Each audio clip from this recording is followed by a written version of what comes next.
Há 500 anos, um homem foi assassinado, e o corpo dele está tão bem conservado que os cientistas descobriram até o que ele comeu no dia de sua morte. O nome dele é Tizi, e ele é a múmia mais estudada do mundo. Nesse vídeo você vai descobrir 3 coisas. Primeiro, como Tizi foi encontrado por acaso no meio dos Alpes. Segundo, os segredos que o corpo... Terceiro, a estranha maldição que teria matado várias pessoas ligadas à descoberta. Será que foi apenas uma coincidência, ou mexer com uma múmia de 5.000 anos pode ser perigoso? Fica comigo até o final. Estamos em setembro de 1991. 2 turistas alemães, Helmer e Eleka Simon, resolvem fazer uma trilha nos Alpes. A região fica na fronteira entre Áustria e Itália. É um lugar bonito, gelado e cheio de neve permanente. Em um determinado ponto, eles desviaram do caminho principal. E foi aí que Helmer viu algo estranho. Parte de um corpo humano emergindo do gelo. Na hora eles acharam que era um alpinista moderno que tinha morrido recentemente. Talvez vítima de uma avalanche. Eles tiram fotos, avisam as autoridades e seguem viagem. Mas quando os guardas florestais chegaram para resgatar o corpo, a situação mudou completamente. Os equipamentos encontrados ao lado do cadáver não eram modernos. Eram machados, arcos e flechas de pedaços de cobre. A extração foi um desastre. Os socorristas usaram picos e marretas para quebrar o gelo. Danificaram partes do corpo e dos equipamentos. Depois o cadáver foi levado para um instituto de medicina legal na Áustria. Só que aí veio uma briga. Afinal, o corpo foi encontrado na região austríaca, ou italiana? Medições mais precisas mostraram que Tizi estava 3 metros dentro da Itália. A partir daí o caso virou propriedade italiana.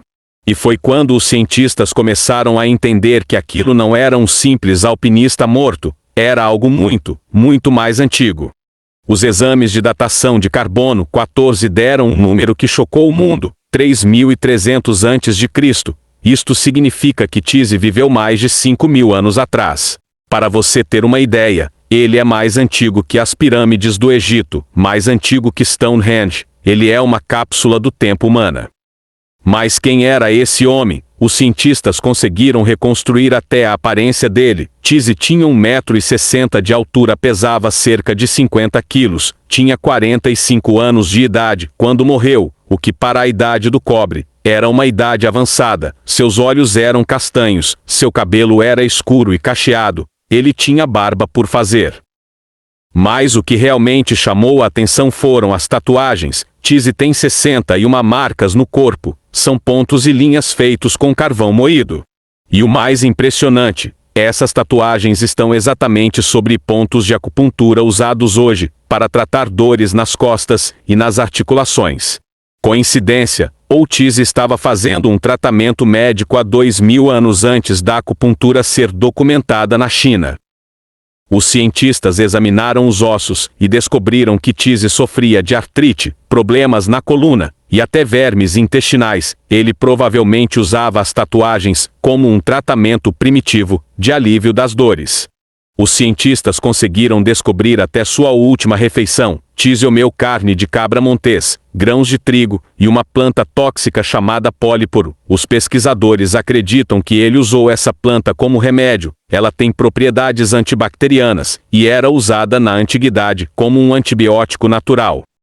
Agora vamos falar dos equipamentos. Tizi não era um homem comum. Ele carregava um machado de cobre de 99% de pureza. Naquela época, o cobre era mais valioso que ouro. Isso indica que Tizi tinha um status social elevado, talvez um líder tribal, um xamã ou um minerador de elite.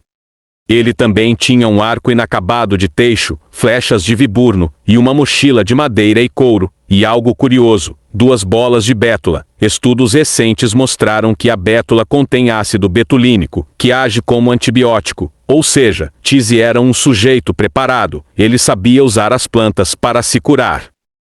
Mas se ele era tão preparado assim, Como foi que ele morreu? Por muito tempo, os cientistas acharam que Tizzy tinha morrido congelado, uma morte natural, talvez uma tempestade de neve. Mas em 2001, uma radiografia de rotina mudou. Os médicos encontraram uma ponta de flecha de sílex alojada no ombro esquerdo de Tizzy. A flecha tinha atingido uma artéria vital, causando hemorragia interna. E o mais chocante, alguém arrancou o cabo da flecha, só a ponta ficou dentro do corpo. Mas quem matou Tizzy? E por quê? Os exames forenses revelaram mais detalhes. Tizzy tinha um hematoma profundo na mão direita, provavelmente um golpe de defesa, um corte profundo no polegar, e o mais assustador, no equipamento dele, foram encontrados vestígios de sangue de 4 pessoas diferentes. Todas com perfis genéticos distintos. Isso sugere que Tizzy participou de uma briga generalizada antes de morrer.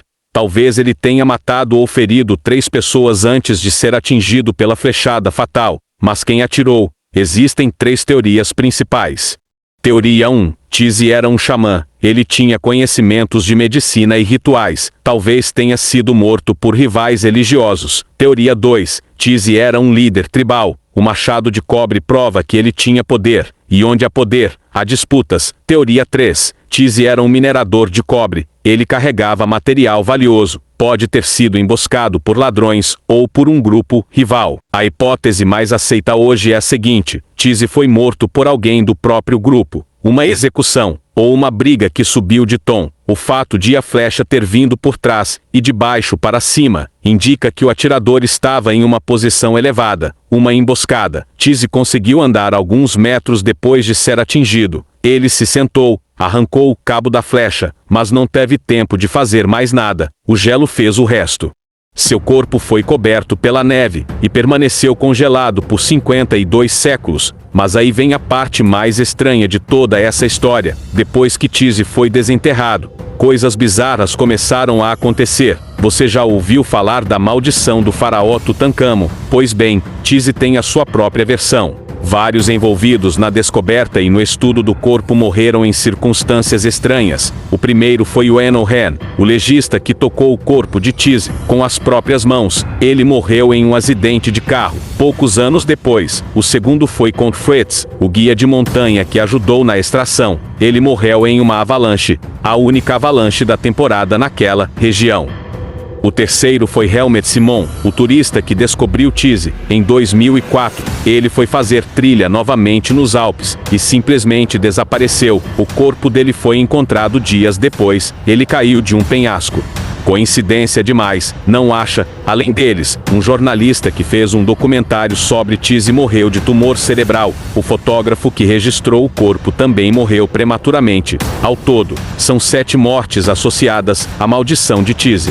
Fuizadores encontraram esporos de fungos tóxicos no gelo ao redor do corpo de Tizzy. Esses fungos produzem uma substância chamada ocratoxina, que pode causar câncer e danos neurológicos. Ou seja, quem manuseou Tizzy sem proteção pode ter inalado esses esporos. O que parece uma maldição pode ser, na verdade, contaminação biológica. Tizzy está em um lugar especial. Ele descansa no Museu de Arqueologia do Tirol do Sul, na cidade de Bolzano, Itália. E não é um museu comum. Tizzy fica em uma câmara fria, mantida a 6 graus Celsius, com umidade controlada, tudo para preservar o corpo pelo maior tempo possível. Mais de 500 mil pessoas visitam Tizzy todos os anos, e os estudos não param. Em 2023, pesquisadores sequenciaram completamente o DNA dele. Descobriram que Tizzy tinha predisposição a doenças cardíacas, era intolerante à lactose, e tinha uma linhagem genética que praticamente desapareceu da Europa. Tizzy reescreveu os livros de história. Ele provou que a idade do cobre era muito mais avançada do que os arqueólogos imaginavam, que já existiam tratamentos médicos complexos, e que a violência entre humanos, essa é antiga, muito antiga. E aí, o que você achou? Tizzy foi friamente assassinado, ou uma execução que ele já esperava? Deixa sua opinião nos comentários. Se você gostou desse vídeo, se inscreve no canal e ativa o sininho. Tem muita história real e assustadora por vir. Eu vou ficando por aqui.